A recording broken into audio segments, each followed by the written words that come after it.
Be sure to hop on over to the Spiritual Broadcast Network. It's the go-to place for all things spiritual. You'll discover internet television shows that you won't find anywhere else. You can also choose from hundreds of hours of spiritual documentaries and movies. You'll enjoy on-demand and live internet television programming 24/7. Best of all, we add new dramas, comedies, talk, and reality shows and more on a daily basis. So why spend countless hours searching the web when you can quickly find just what you want on the Spiritual Broadcast Network?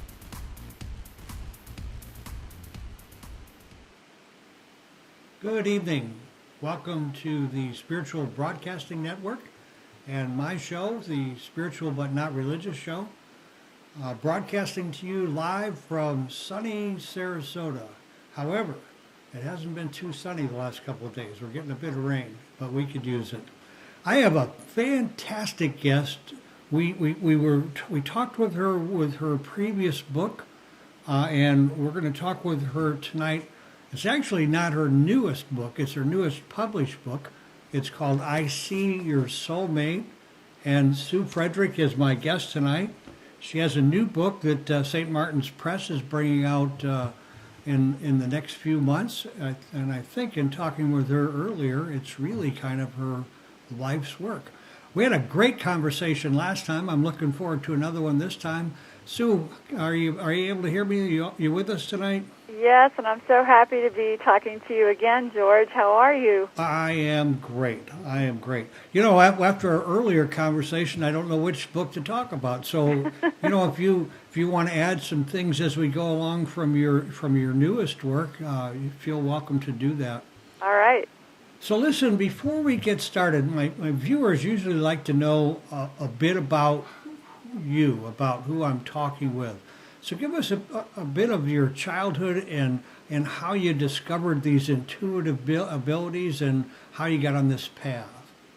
Well, I grew up intuitive. I was born in New Orleans. I came from a long line of Creole intuitive women on my mom's side. And I think, you know, for me, growing up in the 50s, it wasn't a good thing to show my intuition, and I would tell people that I had had a dream, and I'd explain it, and then it would all come true in the next day, and that would cause me a lot of trouble at school and in my personal life, so I learned to sort of shut that down. But I also think that growing up, you know, back in the 50s, people didn't look at ADHD and things like that. I think if anybody had ever looked at my brain, they would have said I had a malfunctioning left brain, the logic part of our mind. I was very much a right brain child and trying to navigate the world through my intuition, my dreams, my spiritual point of view. That was always very strong from the time I was a child.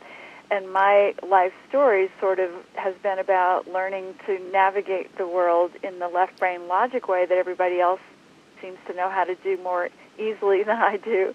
And as you and I talked before, George, the challenge of being able to figure out how you're going to make your living here and survive when you're very intuitive and spiritual perspective and you don't see things the way other people do, and it's actually impossible to just fit into a job like other people do. And impossible is the right word, isn't it? Yeah, and you and I think, both shared that journey. And I do believe it's also in divine order, you know, that I came in with this especially strong intuitive gift, and even as a child, my mom would introduce me to a stranger, and I would see them as who they wanted to be. The only way I can explain that to you is I would see somebody as a doctor, or I would just get the impression that they were a doctor. And later I'd be talking to my mom, and I'd say, oh, you know, doctor, that man you introduced me to who's a doctor. And she'd say, but he's not a doctor. And she'd find out later that that was his dream, and he was aiming for med school and everything. But, you know, this was not a good thing growing up. This didn't make friends for me, and this didn't help me get past my grades in school. And I was always definitely the odd kid. But I'm so blessed now that I have learned how to use this gift and learned that every gift we have is on purpose to help people. Well, from what I can see, you certainly have adjusted really well. But I'm old now, George. It took a while. I was good. When you said you were raised in the 50s, I'm scratching my head thinking, well, geez, she doesn't look like she was raised in the 50s. Well, hopefully the lighting is hiding all my wrinkles. well, I guess 60s a new 30, 70s a new 40. Absolutely, and I'm all for that. That's right, and I've been wearing the same hairstyle since I was a hippie in the 70s, so it's all good. Well, and it works. It's through all generations, really. That's there's right. always been someone around who's worn their hair that way, and it's been a good deal. That's exactly right. So, in reading your book, I See Your Soulmate, you start out talking about your first husband and how that relationship really kind of introduced you to this whole idea of soulmate. How about telling us that story? Well, I was in my 20s. I was a Colorado outward-bound mountaineering instructor, and what I was really doing on an intuitive level was I was helping people overcome their fear, and while everybody else was navigating through the mountains with the map and compass, I was using my intuition and pretending to understand how to use the map and compass. Uh-huh. And I met a fellow mountaineer named Frederick, and he was such a beautiful soul. Actually, he was on the same 5 path as you, George, very open and intuitive and spiritual, and making his living guiding mountain trips as well. We were both very much alternative thinkers and wanted to live our lives outside of the box of convention and help people, inspire people, motivate people. And we thought we could conquer the world, as you think, in your 20s.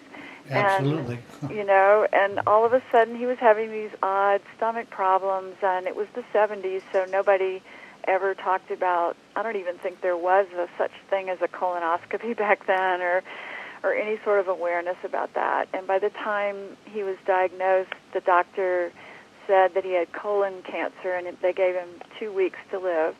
And wow.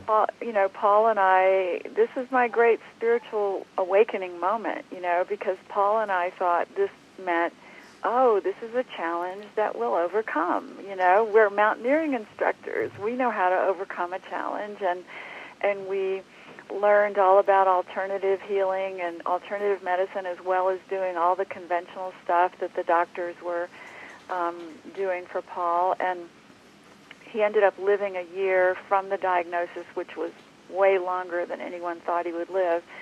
But that whole year was such a learning journey, so much suffering, so much struggle, so much searching for meaning for both of us.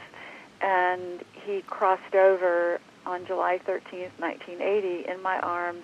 And his death was the most profound moment of my life, because I actually saw and felt his spirit leave his body. And I could never again doubt that we're spirits on a journey, that the physical world is our brief dream. And that here I was then, 30 years old and widowed, and really having to reinvent myself and decide, why am I still here? What am I supposed to be doing? And if we're spirits on a journey, that's great, but how do I make my living here as a spirit? We still have to survive, don't we? I still have to pay the rent. And, that pain, that great pain, launched me in a journey that eventually got me here. And I had one thing that I always knew to be true, was that I could write. And so I wrote my stories, wrote my pain, wrote everything, ended up being a journalist and a magazine editor, but I still wasn't writing the things that were closest to my heart, my spiritual point of view. And I finally hit a reinvention point where I said, you know what, I have to be who I really am in the world, no matter how weird or strange it may be, and hung my shingle as an intuitive and started writing my spiritual writings and having them published in local places, and that led to a book, and book led to more things, and clients have been coming to me ever since, and I'm so blessed to do this work in the world. Well, that's an interesting story. The thing that also strikes me as interesting is I had, 2005, I had rectal cancer. And Fortunately, I'm a survivor and everything has come out okay. But I can really relate to what you must have gone through in Yeah. that year. It's a tough, tough year. It is. Not just for the patient, but for everybody around. Oh, absolutely. And, I used to tell Paul that every day I wished I was him going through it instead of me sitting there with no way to really help him, and of course I was the full-time nurse, and I was doing everything I could, but I couldn't take away his suffering. And, that is the hardest thing. Anybody who's lost someone they love, and a whole lot of people have lost people they love to suffering and cancer, that you as the support partner are learning your greatest soul lessons in those moments. And it's such a soulmate agreement. I mean, Paul and I really had an agreement that, and of course I don't mean a conscious agreement, an agreement made between our souls before the lifetime began, that he would take me on that journey, and that he, for his own soul reasons, was going to go through that suffering, and he didn't have to, but he decided that that was something he wanted to experience for his own spiritual evolution, and that I would be at his side to propel my spiritual evolution, and so that I could someday really help other people from a spiritual perspective. And I signed up for it, and so did he. And I did spend time lost in my grief, as we all do. But when I finally burned my way through that pain, I've been really able to help a lot of people. Well, this might be a good time for our viewers' sake, to talk about the soul agreement, the contract, or is it something we have to intuit, or is it something we're only going to know after the fact? Or don't you wish we could get a printout the minute we meet somebody? Oh, it's pretty nebulous, isn't it? Well, I could think of a couple times I'd love to have had a printout. I might have turned left. No kidding. I could have avoided a whole lot of pain if somebody had been handing me some road maps along the way. But I think I needed the pain, obviously, to evolve, or I wouldn't have signed up for it. Right. But the thing is, there are some ways that we can see what our soulmate agreements are, and that's what my soulmate book is all about. I See Your Soulmate. Number one, we're all intuitive, and you and I talked about this last time. As long as you have a right brain, you're intuitive, and everybody here has a right brain and a left brain, and it's just a matter of shutting down that left brain monkey mind and tapping into the right brain higher consciousness, and that's our place of knowing, that's our place of connection to divinity.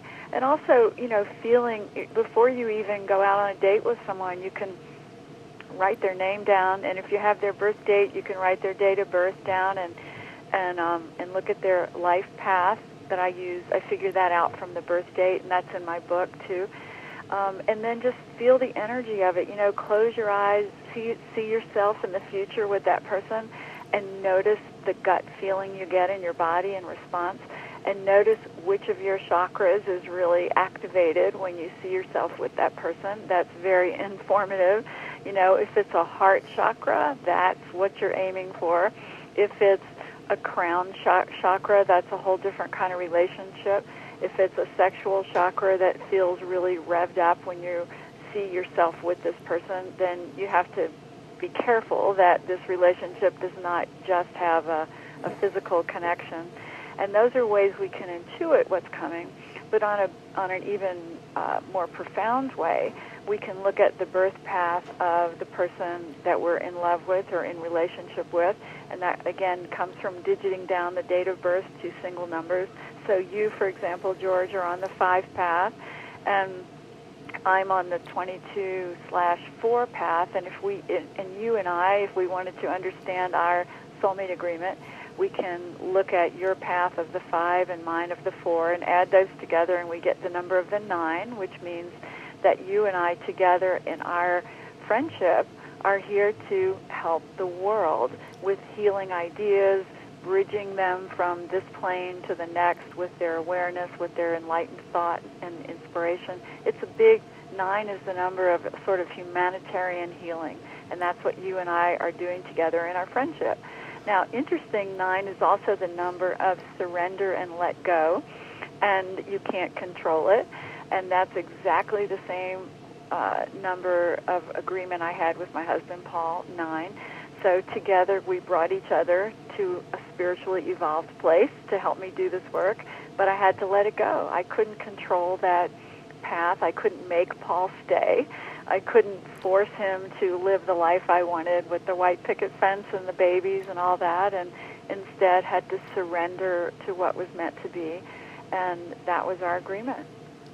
Well, it's pretty interesting, that it all plays out the way you say, because it hits us right dead on, doesn't it? It does. It absolutely yeah, without does. question. So, I have kind of a strange question for you, though. Uh-huh. How does a Baptist figure all this out? So, in other words, you mean somebody who doesn't have a spiritual point of view, but more of a religious point of view? Absolutely, because when we talk about chakras and, right. Much of what we talked about, well, one thing might happen, they might feel very fearful, right. which probably would bring up, kind of hard to get past that. Yeah. But I have a hunch that there are people who are watching who right. have that religious background.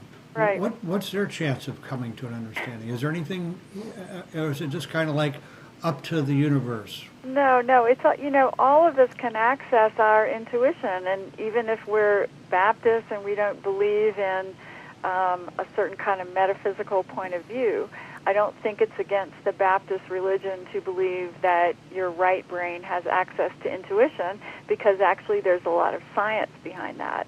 And someone who does not share the same point of view that you and I have, they can go and read the science behind intuition, and there's a lot of it. So no one can say science, that intuition hasn't been proven scientifically and that it's woo-woo, because if they read Dean Radin's books, Entangled Minds, and see all the research that he's done in the lab about psychic phenomenon, and he's not the only one. There's been a lot of researchers, and you can just nowadays go on Google and find it. You can also go to the Noetic Sciences Institute website, NOETIC, Noetic Sciences. They've devoted years into researching intuitive phenomenon and spiritual phenomenon beyond the physical world, and they have a body of research that you can even look through and access. So even someone who comes from a very conservative religious point of view can look at that kind of science and go, well, gee, maybe there is intuition, and maybe I do know things in a gut level, and if I learn to trust that to guide my life rather than trust my monkey mind, my active thoughts, then I will end up in a better place. So, your husband is an artist, and it looks like he's a really good artist. And one of the things that you two talk about quite a bit, from what you say, is the quantum theory and physics, and one of the theories is the entanglement. How does that play a role in intuition? Maybe if we talk a little bit on that level, it might even open us up more. Well, Dean Radin, he's famous for talking about the entanglement theory of quantum physics, which really explains intuition. It says that all of us are entangled on a molecular level as vibrating, pulsing waves of light, and there's no way that I can really explain that appropriately in quantum physics terms. But anyone who studied science understands about entanglement and quantum theory, and these things explain how I can know and feel things about you or someone else, even if you've never told me those things. And quantum physics lends itself beautifully to the understanding of how we're all connected as pulsing waves of vibration and light. And in fact, if you read books, my new favorite book, Proof of Heaven by Dr. Eben Alexander, have you read that? I have not. Such an incredible work. He is a brain surgeon, or he was a brain surgeon, and he worked at a very prestigious hospital and did not believe in any sort of spiritual perspective, and he got meningitis and he died. His brain was dead for 7 days. He was on all the life support machines they were about to take him off of the machines, and he woke up and said, "All is okay, don't worry." And he started sharing. Wow. I know, it was a miracle that he came back to life and was fully functional, and he shares this amazing story of having a near-death experience where he traveled off into the higher realms, and because he's a scientist, he came back and explained it in such a clear, beautiful way, and he is now arguing with the way he was trained in med school that says the mind is the seat of consciousness, that our thoughts are all we are, and that when the mind is dead, we're dead. That's the scientific point of view in the mainstream medical tradition.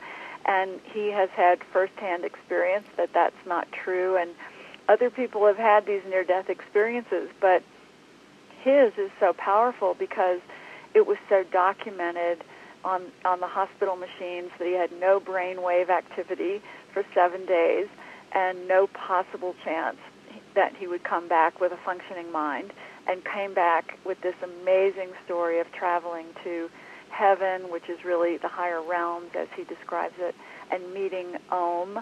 He describes God as this sound of Om, pure love and light, and the story's phenomenal. But what it does for all of us here on Earth is it helps us shake out of that limited point of view, whether we're Christian, whether we're Baptist, whatever kind of paradigms that we're believing in, if we're atheists. The big question is, who am I? What exists when I'm gone, when my body dies? What is left? Where does that go?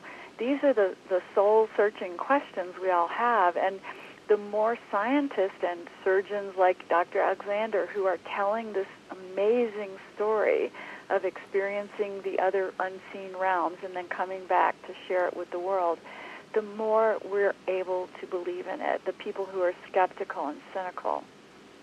Do you think one of the big blocks for most of us, especially early on when we start to really pay attention and discover our own intuition, is our unwillingness to, recognize it? And we tend to say, no, that can't be. It can't be, yeah. We have such a great, loud monkey mind always talking us out of those images and those feelings that we get. And I also call that monkey mind the pitiful self, because I just had a client today I was working with, and I said, let's talk to your departed husband and see what he has to say about that. And she asked him a direct question, and she got an answer, and then her immediate answer that came into her head from her monkey mind was, "Oh yeah, you just made that up," rather than believing that her husband had actually said that to her from the other realms. And that quick little doubt that always comes in and nips it in the bud, that's our left brain, that's our monkey mind.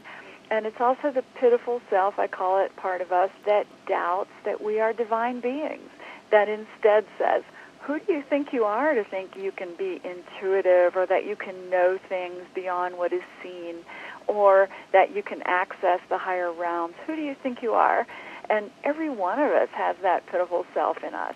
And, those people who learn how to move beyond it, they just recognize that, yeah, there'll be that little voice of doubt coming in, but I don't have to respond to it. I don't have to believe in it. I can instead say, you know what? I'm a divine being. I know that with every cell in my body. We're all divine beings.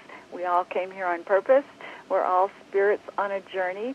This physical realm is so fun and so painful, and it's so pushing us to evolve, and I will do my best living up to this memory while I'm here, that I'm a spirit who chose this for my evolution and to help all consciousness evolve.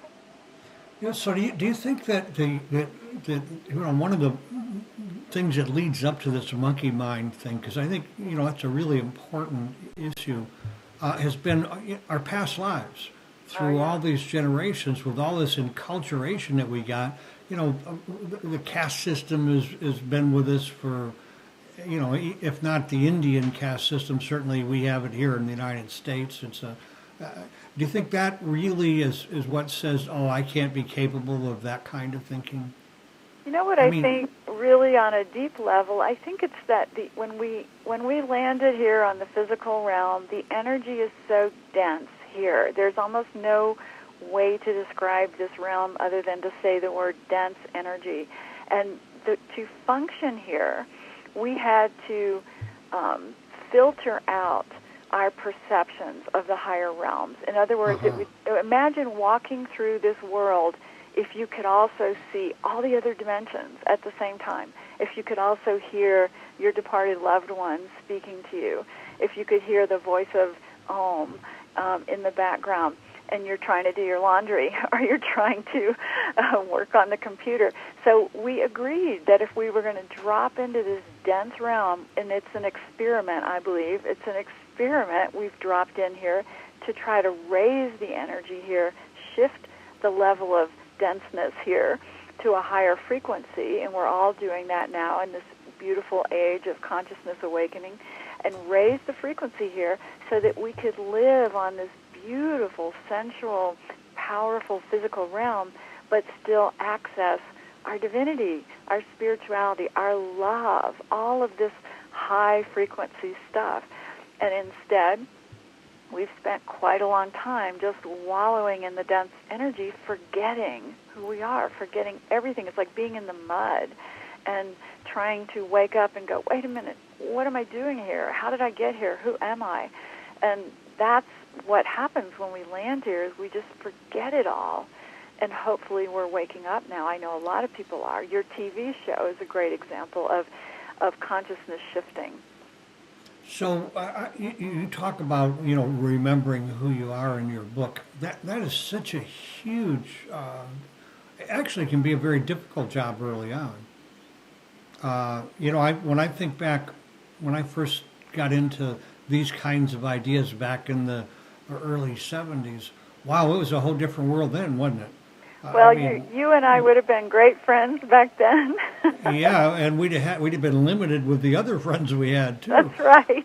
Yeah. But I often think about that, George, because in the early 70s, I had left home, I had gone to college, I had dropped out of college to march against the Vietnam War. Remember all that? Good for you. And then I had joined a spiritual organic farming commune in Missouri, and we were raising, this is 1970, we were growing organic vegetables and really living all these kinds of spiritual principles that now the world is talking about, even environmental principles that we were living back then that has taken all these years to come mainstream. And we thought the world was changing then.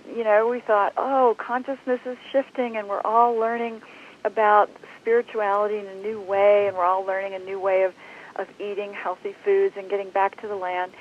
And then the 80s came along, and everybody forgot all of that, and it became about money and power and career. And Yes. that was a different lesson.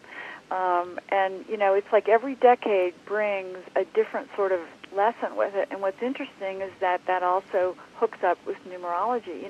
70s is the number 7, and 7 is a very spiritual number, intuitive number. 80 is the number 8, and 8 is a number of career and money and power. So you can almost see the lesson of each decade laid out vibrationally as we're all evolving through all these different lessons, all arriving at God consciousness. And don't you wish that was now? Seems Absolutely. like we're so ready for this. Hopefully this is what the cusp is that we're on, is all awakening to the God consciousness. Well, you speak of the early 70s and being in a commune. My path was a little different. In the early 70s, I was changing my consciousness, but at that time I owned a head shop. And so, it was changing a little differently than it does these days. Right. And, but I believe that was your own way of seeking another reality, seeking without question. Seeking connection to the divine, getting away from this mundane, meaningless physical world. People have used drugs and alcohol to seek meaning, and it doesn't quite work out, but they're looking for a higher experience, for something beyond the mundane. And, as we evolve past and beyond the drug culture, hopefully, because that has hurt so many people, We learn that we can access that higher self, that feeling of divinity and love in other healthier ways than drugs. But I do believe that in the 70s, so much of that, acid and mescaline and pot was all about trying to experience alternative worlds, alternative realities. Absolutely. Well, Carlos Castaneda had a huge effect on me in those days. Yeah. I couldn't wait for his next book to come out. Yeah, me too. Which I think must happen with those folks who follow your writing. I'm sure they're, waiting for your next book. You're really a very prolific and a good author. Your material is not only right on, but it's real accessible. I'll just pay you to say that to me every day. Thank you. I do understand. There are days we wake up and think we can't write a word, isn't there? Exactly right. So how do we? You talk about deciphering your soul's attention. How do we do that? Is there, part of Sue's book has, and I'm holding your book up now for our audience, has the latter half really has a workbook in here which will guide you through these processes, which I think is hugely important if you haven't really had any of these experiences, or you've had them and you're kind of like wondering what they're all about. So how do we decipher our soul's intention?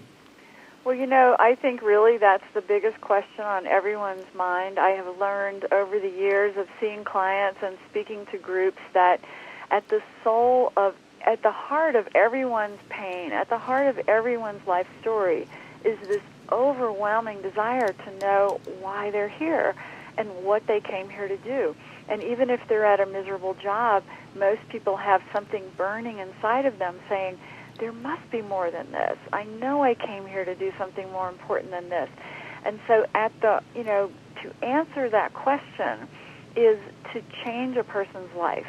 And I believe that, Pythagoras created a system that can really help answer that question for everybody. And that Pythagoras was that Greek mystic who in 580 BC created our number system. And at the time, he also started a school of enlightenment and said that every number has an energy to it, not just a quantity, and how conveniently they changed that when they taught us about Pythagoras and taught us the number system. Nobody told us the mystical meanings of the numbers.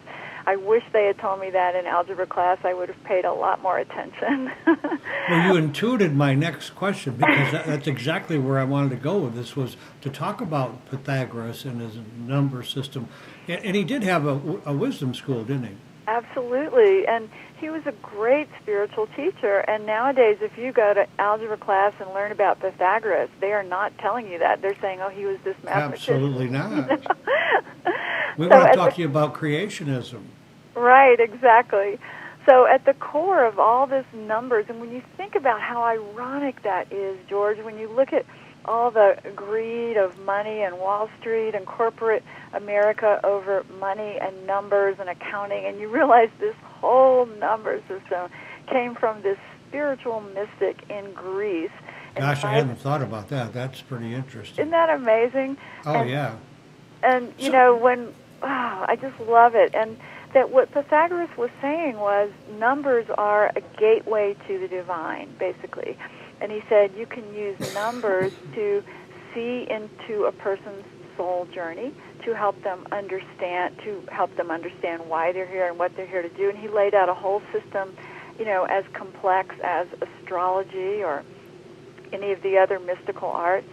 And I was first introduced to numerology in 1980 when my husband died, and I was grieving, and a friend gave me a numerology reading, and it blew my mind. And I thought, how can she know all this about me and my soulmate agreement with Paul, who had just crossed over? And I became obsessed with learning about it and studied it, and I was a journalist, and I would go and do my friend and my staff's numbers on the side, but I wouldn't take money for it. I thought, no, I can't, that's not how I Not spiritual, right? Right. It's not spiritual to take money for that. And then when I hit one of my reinvention points, I realized, you know what? I can really help people remember who they are, and I can use the numbers as my gateway to intuitively connect to their soul's mission. And so I look at somebody's birth path and I see what journey they're on. I instantly get a vision, a gestalt of their challenges, of their gifts, of their pain story, of what they've come here to do, the gift they've brought to the world. And I can help them see that through laying it out in the numbers and also talking them through the different reinvention cycles of their lifetime. And I explain all of that in all my books because my goal is that everybody should be able to do this. And I even train intuitive coaches. I've trained more than 200 coaches around the world to go and work with people this way. And it's a system. You know, I'm a Virgo, so I created a system that anyone can do where they look at these numbers, they understand their own path, why they're here, what they're here to do. And I help people. I give readings on that every single day, see clients and teach it in workshops. And I have to tell you, every day, George, I get emails from clients and students saying, this has changed my life. I understand all my struggles now. I understand my gifts. I understand why I couldn't fit in that job I had before. I understand why I lost that job. And now I know what I need to do to move forward. And that's the gift in the Pythagoras birth path number system. And that's in my books. I see your soulmate and I see your dream job. Let me validate what you're saying about your coaches. I wish I could remember her name. I can't. But I interviewed one of your coaches here on my show, my local show, which I was doing here in Sarasota. And I can't. If I recall, I'll send you an email on it. But she was really good at what she did, and in love with you and what you teach. Well, I'm honored. Yeah, absolutely. So the other thing that you talk about is sun signs. How does all that kind of come together? How does that mesh? You know, I get a gestalt impression. Like if someone says that's a Virgo 22 path, then I can feel that the Virgo sun sign means that's the flavor of how you're choosing in this lifetime to bring your work to the world. So if I'm a Virgo 22, that means that I'm choosing to bring a very analytical mind to my work, a very practical thinking mind to my work, and yet my work is basically the work of the 22, which is about shifting consciousness with new ideas.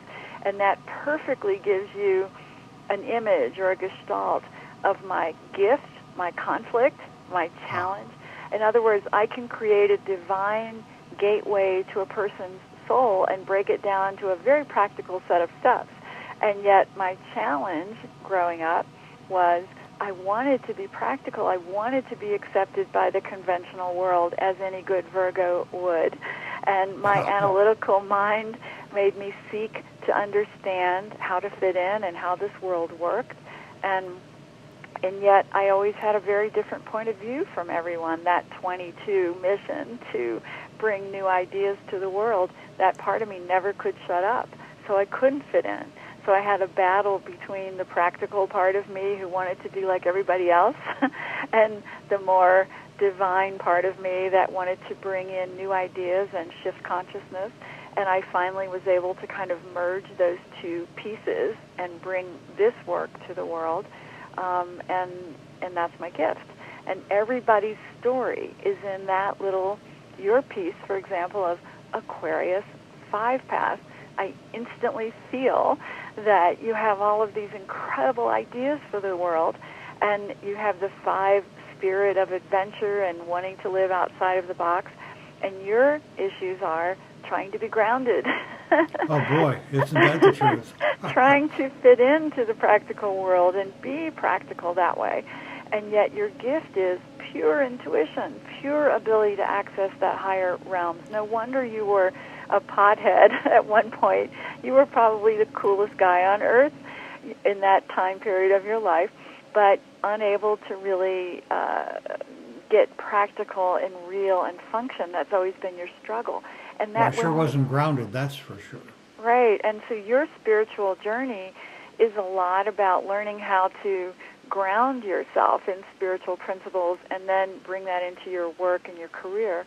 So everybody's story can really be sort of felt in that little gestalt of the sun sign wrapped around their birth path number. And then also we look at the 9-year reinvention cycles, and those are so helpful to look at. Everybody I work with says that's probably the most powerful piece. So if you understand that your life has every 9 year there's a new cycle that starts, and you're ending things in a 9-year and releasing the old and starting over. And boy, if only people told us this when we were growing up, we would have understood why in a certain year we lost our boyfriend, we lost our job, all these things that we labeled as terrible happened.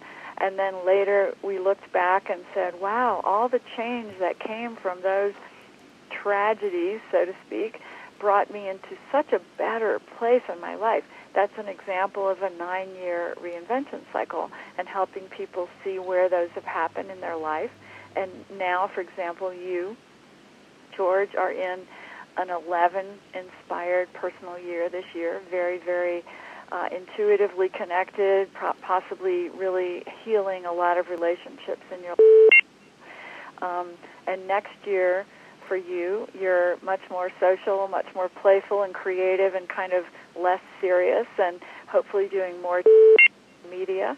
So, as you look at these 9-year cycles, they tell you so much about your journey, and they help you so very much. Wow. I think back on, like what you're saying, had we had any idea. It's too bad these kinds of things aren't taught in school. Well, if I had my way, they would be. Well, I am absolutely sure that they would. There's another part that you incorporate, or I think you incorporate in all of this, and that is dreams.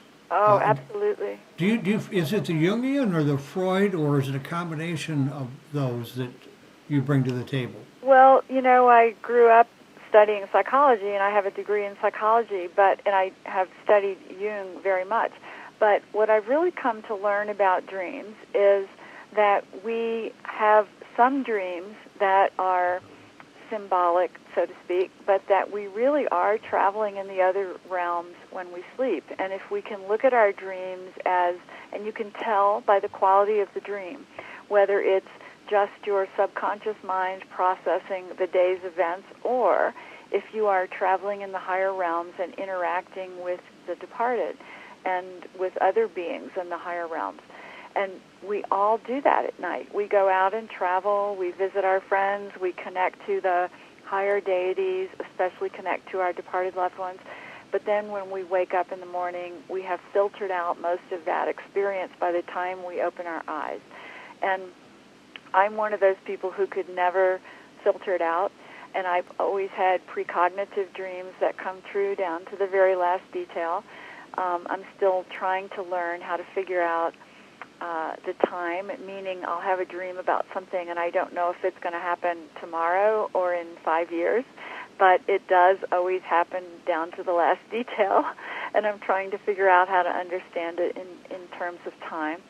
But dreams, we can ask for dreams that show us our future, that show us our future soulmate, that show us our great work, that heal us even by connecting us to our departed loved ones. I work with so many grieving people, and the most powerful experiences they have to help them heal, and this was true in my life, is having a dream of their departed loved one who comes and says something to them that helps them heal.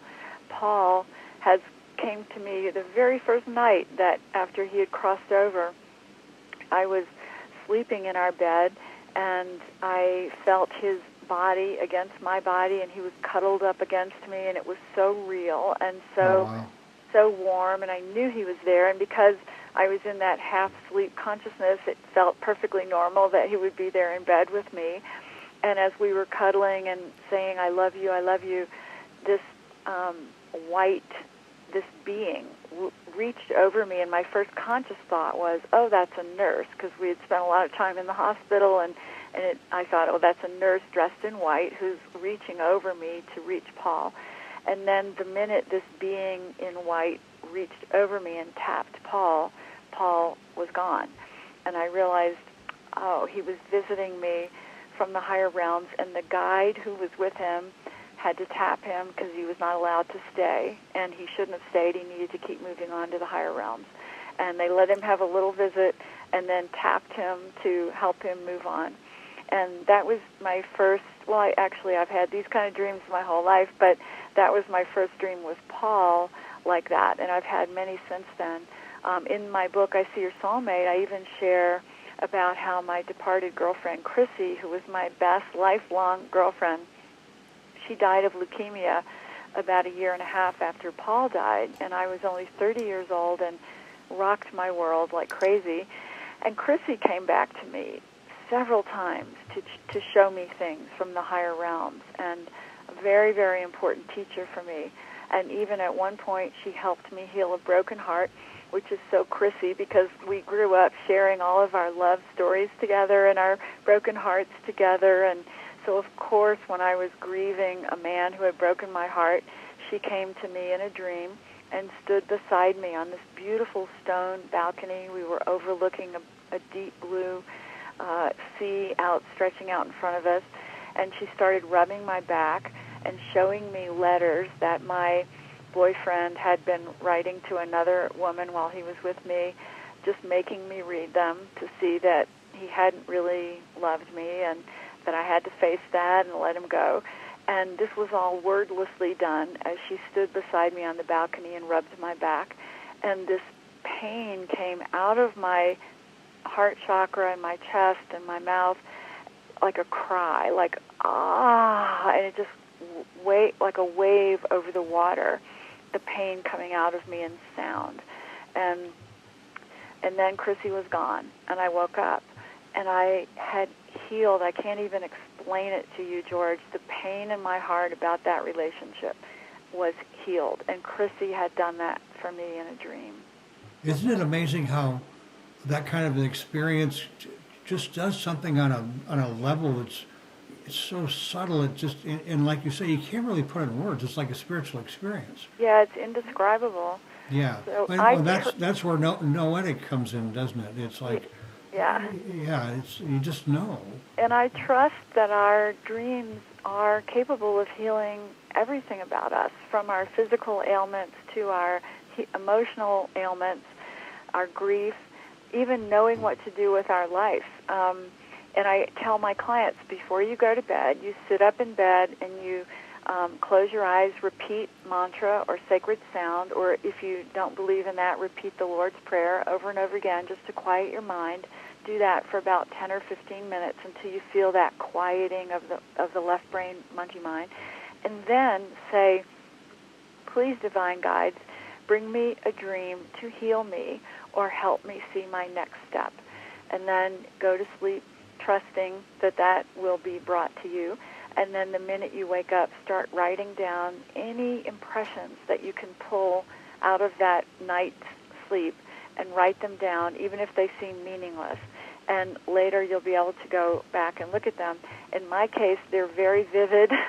After Paul died, I was trying to figure out my next step, and I had a dream where a girlfriend walked up to me and said, "You need to do this," and handed me a journalism certificate. And I read it and went, oh, I guess I need to go back to school. And I woke up and enrolled in journalism school, and it was the best thing I could have done. So my dreams aren't very subtle. And in fact, I used to go to a lot of therapy, and I would share my dreams, and they would say, oh, it means this and that from Jung. And I'd go, you know what? I don't think so. I really do think that was my dead father giving me a message. We would have these big arguments. So it depends on if you're taking the spiritual perspective or the psychological perspective on your dreams. Well, and they will give you two different viewpoints, won't they? Absolutely. Completely different viewpoints. Absolutely. Well, one of the things that I'm curious about, with those two experiences with your girlfriend and your husband, very powerful experiences, and you know because they passed that you're traveling in these higher realms, at least at some level. In just an ordinary dream where we haven't, I guess when we say ordinary, that's the wrong adjective, but is there a way to know whether you're traveling in a higher realm, or you just having one of your, the regular kind of REM sleep or dreams that we have? Absolutely. It's the way that it stays with you after you wake up. So, for example, a dream where you're in the other realms and you're visiting, especially visiting a departed, I call it a shimmering quality to that dream. There's a shimmering, sensual realness to that kind of a dream that's different from sort of the random firings of the subconscious mind that goes on when we sleep. And people, when I interview a client or work with a client or give a session to a client and I say, tell me about your dream, and they'll tell me, and I'll say, did you notice that it had a different quality than your other dreams? And they'll always say yes. I mean, we know this. We know that there are certain dreams that have a shimmery quality that are really our travels in the divine. And psychology doesn't know what to do with that, and they're going to call it whatever they want to call it. But spirituality knows that, yes, we are divine beings, and we leave our bodies when we sleep, and we do travel to the higher realms for refueling, for reconnection, for repurposing, and then we drop back into the body and go about our day. And the more we can be aware of those travels at night and understand them, the more powerfully we can live our lives. Well, you know what, as usual, like our last conversation, there was much more that I'd like to talk about with you, but we're running short of time. I want to just say a few things to our viewer about Sue. If you're thinking at all that you need to be, your life path is as an intuitive or a soul coach or anything of that nature, I can't recommend Sue highly enough. Before the show's finished here, we'll have her give you a website and a way to contact her. But her book is I See Your Soulmate. She has a new one coming out and another book. Tell us, Sue, they can find your book in any of the bookstores. Yeah, my books are in the bookstores and they're on Amazon. And the first one was I See Your Dream Job. The newest one is I See Your Soulmate. And the one that comes out next year is Bridges to Heaven, True Stories of Loved Ones on the Other Side. And I believe that's my greatest book. My life's work went into that book. It'll help anyone who's lost someone they love to access that loved one directly themselves and heal their grief and move forward. And that one's called Bridges to Heaven, True Stories of Loved Ones on the Other Side. And my website is careerintuitive.com, careerintuitive.com. It's fantastic. I'll tell you what, when that book comes out, I would definitely like to have you back on the show. And I promise you, now that I know the right number, we'll connect next time via that phone number. Don't worry, you and I do not have greatly developed left brain logic minds. And, oh, gosh, I'm telling you. And so it shows up in our technical connection. That's for sure. Thanks for taking all right. Love you a lot, George. Yeah, that's mutual, Sue. I love you also. Thank you, You have a good night. All right, you too. Bye now. Bye. Well, Sue is a great guest, and I just can't recommend her highly enough. There are some people, some authors, some intuitives, some psychics, some channelers, and that, they're just, you just get a feeling they're a little bit edgy. But I'll tell you what, I know way down deep that Sue is the real deal. So if you want some help intuitively, you need some counseling, or you think you might want to start a new career, get in touch with her. I have another great guest lined up for next week, so be sure to come back, same time. And in the meantime, don't forget to accentuate the positive and have a fantastic week. Be sure to hop on over to the Spiritual Broadcast Network. It's the go-to place for all things spiritual. You'll discover internet television shows that you won't find anywhere else. You can also choose from hundreds of hours of spiritual documentaries and movies. You'll enjoy on-demand and live internet television programming 24/7.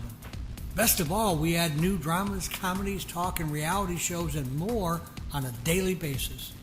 So why spend countless hours searching the web when you can quickly find just what you want on the Spiritual Broadcast Network?